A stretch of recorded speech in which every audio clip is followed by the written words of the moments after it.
My name is Leah, and I'm 33 years old. A civil servant who works in a national administrative agency. Life's been a grind with a hectic schedule, but I'm doing what I've always wanted to do since my student days, so I'm pretty fulfilled. In my personal life, I've been living with my partner Huey for 5 years. We're not officially married, just a common law couple. Huey's parents often say, "It's fine now, but shouldn't you consider getting married for the future?" But we haven't taken that step yet. You see, my family is steeped in male chauvinism. They prioritize the eldest son above all. My parents, and even my grandparents on both sides, have always treated me like I'm worthless, just because I'm the eldest daughter. Despite being the first child for my parents, and the first grandchild on my dad's side, no one ever showed interest in me.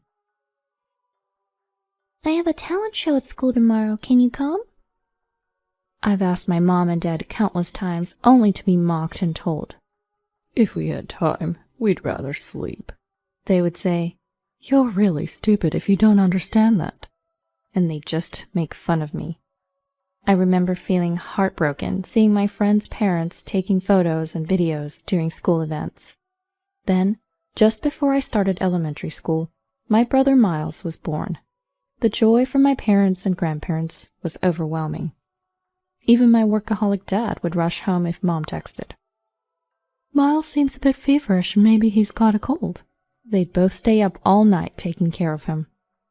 So, when I started elementary school, neither of my parents even attended the orientation. They'd tell the school, "We're too busy with our son to care about our daughter." I was alone on my first day of school, watching other families take commemorative photos. Not just my parents, but my grandparents, too, acted like Miles was the only grandchild that mattered. In particular, Miles' paternal grandparents who lived with him bought him everything he wanted and were happy to take him anywhere he wanted to go. Because of this upbringing, Miles grew up to be a selfish, arrogant person who looked down on everyone else, especially me. He'd often take my food or destroy my belongings for fun, and no one in the family would bat an eye. Once he tore up a book I'd borrowed from a friend.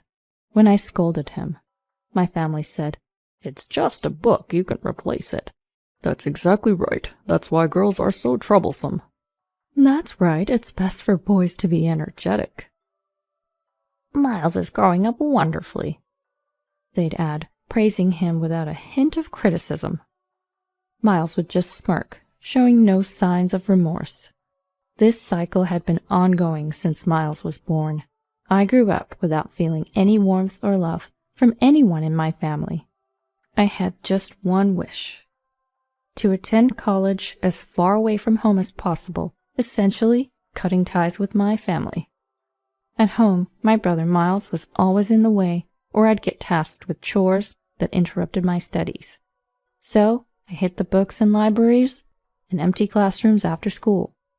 To cover college application fees and travel expenses for school tours and exams, I worked part-time at grocery stores. All that effort paid off. I got into a prestigious university. My parents and grandparents couldn't care less. "If you want to go, go, but don't expect any help from us," they said. I saw that coming a mile away. I had already applied for every scholarship I could and planned to live in a dorm to minimize costs. Plus, I had my best friend Selena.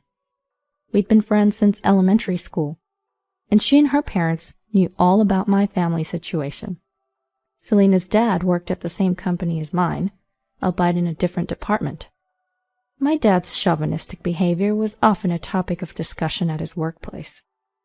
My mom and Selena's mom even went to the same school, and she told me my mom had similar domineering personalities like my dad. When Selena and I first became friends, her parents were worried. "Friends with the daughter of that couple?" But they warmed up to me after seeing how much Selena praised me and how I stood by her when she was being isolated by other girls in class. "If it weren't for you, Leah, my school life would have been miserable. Thank you," Selena would say. But the truth is, I don't know what I would have done without her and her parents. They were the ones who kept me going. I was able to survive because of Selena, who laughed and said, "Leah, you be you." And Selena's parents, who always offered a helping hand. Without them, I might have lost my way or given up on life altogether. As for college, Selena had already decided to attend a local university. "I've got nothing to do until graduation, so let me help you, Leah," she said. She helped me with the nitty-gritty details of placement exam logistics, like booking hotels and flights. On the day I left for college, my family didn't bother to see me off, but Selena and her parents came to the airport. As we said our goodbyes, she handed me an envelope. "This is a farewell gift from all of us. You'll need stuff for dorm life, right?" Inside was $2,000. I tried to refuse, but she insisted. "Take it. We'll always be friends, but I won't be able to help you like before," she said, tears in her eyes. I never touched that money during my college years. Holding on to that envelope reminded me of Selena and her family, giving me the strength to keep going. After graduating from college, I went on to graduate school, which was my dream. I passed the civil service exam and took my first steps into the working world. Selena and I kept in touch through texts, and she even visited me during family vacations. Selena ended up working as an administrative staff member at a local hospital after graduating from college. After 8 years, I returned to my hometown for the first time in 12 years. I was invited to her wedding, where she and a doctor who worked at the same hospital as her was getting married. During those 12 years, my maternal grandparents had passed away. But my paternal grandparents, who lived with us, was still healthy. My brother Miles had enrolled in a prestigious middle school, considered the most challenging in our area, the same year I went to college. My parents were proud, saying things like, "Miles is just like me, so talented. We're excited for his future." "Absolutely, we might even have to send him abroad for studies." But Miles, who was considered a child prodigy in elementary school, found himself among equally capable students in his new school. He was shocked when he scored average on his first exam. "This can't be the real me. I'm better than this." Instead of putting in the effort, he blamed everyone else, teachers, classmates, the school, even timing, for his shortcomings. By the time he reached 9th grade, the school suggested he consider transferring, saying it would be less stressful for him. But both Miles and my parents couldn't accept the reality due to their pride, and Miles continued on to high school. As feared, he couldn't keep up and eventually dropped out. At that time, I was in grad school. My parents suddenly asked, "Aren't there any schools there that Miles could get into? The more prestigious, the better." "Of course, a school with tradition would be ideal for Miles. Don't you know any influential professors?" I told them that was unrealistic. They accused me of being cold and heartless, but I maintained that what's impossible is impossible, and eventually we lost contact. According to Selena, who had stayed in our hometown, my parents eventually enrolled Miles in an online high school. They made excuses like, "Our son is too exceptional for regular education. He would only attract jealousy and make life difficult for himself." Miles graduated from the online high school, went to a local college, and got a job at a subsidiary of my dad's company through my grandfather's influence. I met Miles again when I attended Selena's wedding. I had returned to my hometown 2 days before the wedding, at Selena's request. "I have something I want to talk about," she had said. I wasn't keen on visiting my parents, so I stayed at the hotel where the wedding was to take place. I spent some relaxing time with Selena, going to the spa and such. We were invited to dinner by Selena's parents, and it was at the hotel restaurant that I ran into Miles and my parents. They didn't recognize me at first. I guess that's understandable. When I lived at home, I was skinny and didn't have the luxury of caring about my appearance like other girls. It was only when my parents greeted Selena's parents that they realized I was their daughter.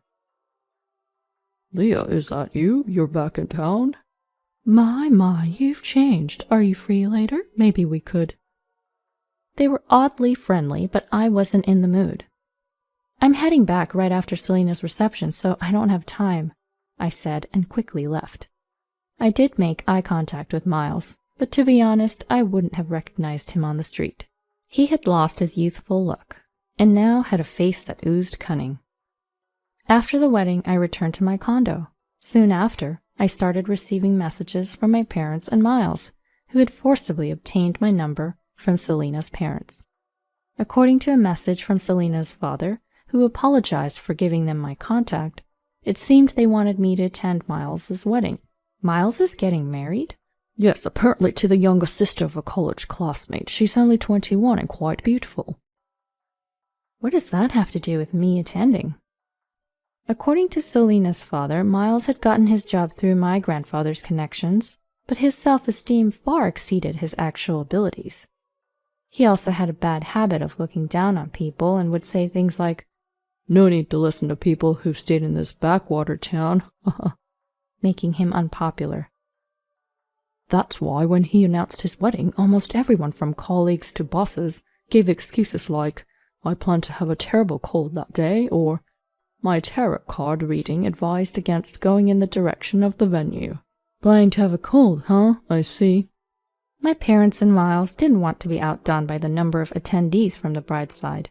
Even though I'm not the most exciting sister or daughter, they seemed to think it was better to have me there, given that I have a graduate degree from a prestigious university and a government job.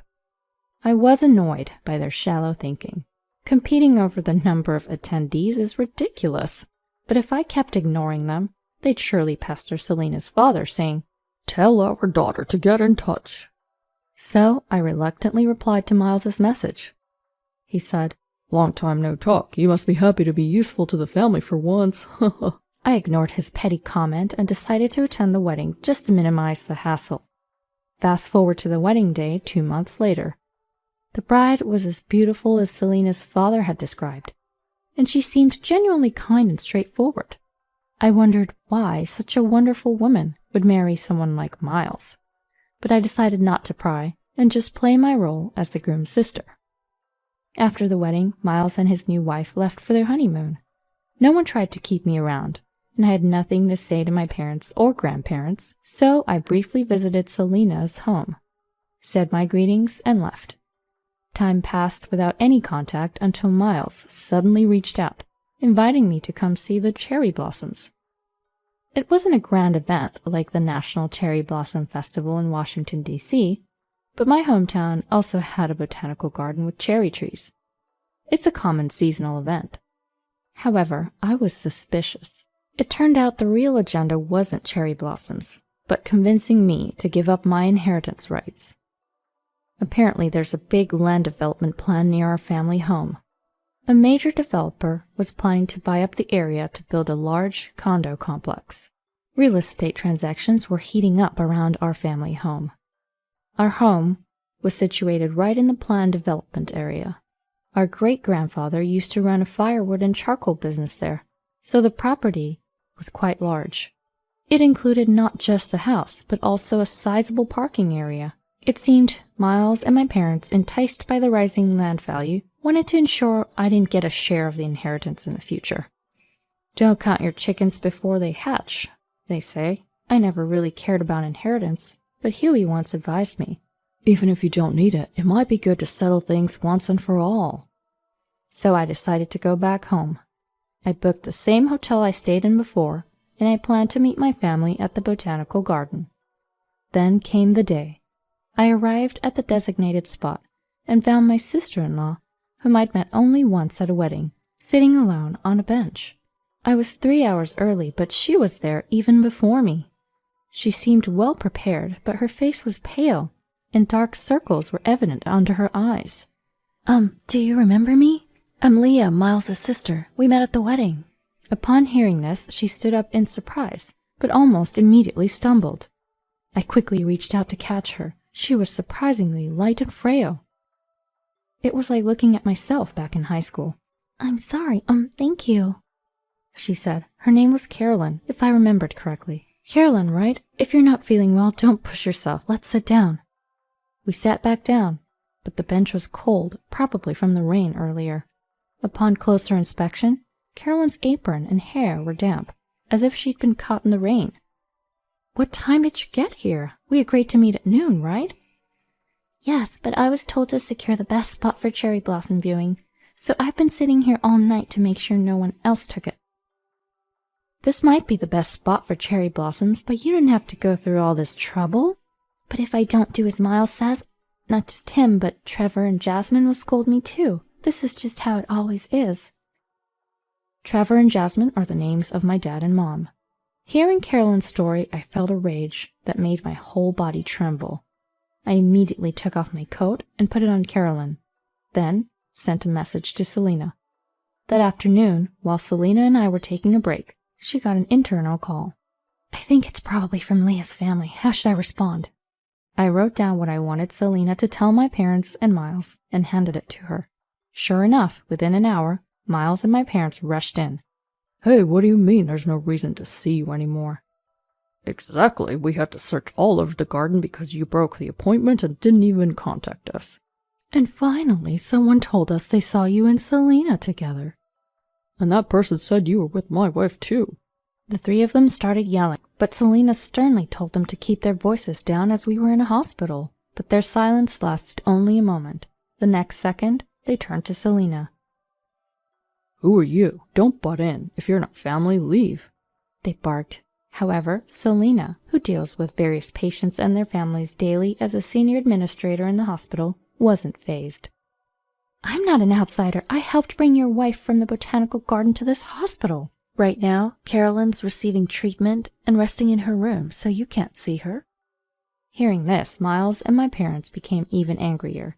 Why do I need permission to see my own wife? Explain what's going on. They were unbearably loud. Fed up, I first turned to my parents. Keep it down. Can't you remember being told to be quiet just a minute ago? Is there something wrong with your memory? Then to Miles, who was standing next to my parents with a red face, I said, You dare call yourself a husband while mistreating your wife? How ironic. Just then, Huey appeared, accompanied by 2 police officers. All right, here we are. This is the husband and relatives of the victim I mentioned earlier. As Huey pointed to the 3, their faces, which had been so red, suddenly tensed and turned pale. Well, what's going on? Why are the police here? Victim? You mean Carolyn?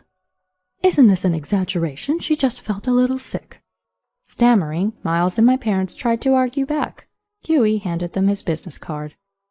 Ah, I should have mentioned earlier. I'm Leah's partner and a lawyer. From now on, I'll be representing Carolyn. Nice to meet you. Representing my wife? What do you mean, representing? Making a woman sit alone outdoors overnight in temperatures below 41 degrees Fahrenheit just to secure a cherry blossom viewing spot is far from normal by any standard.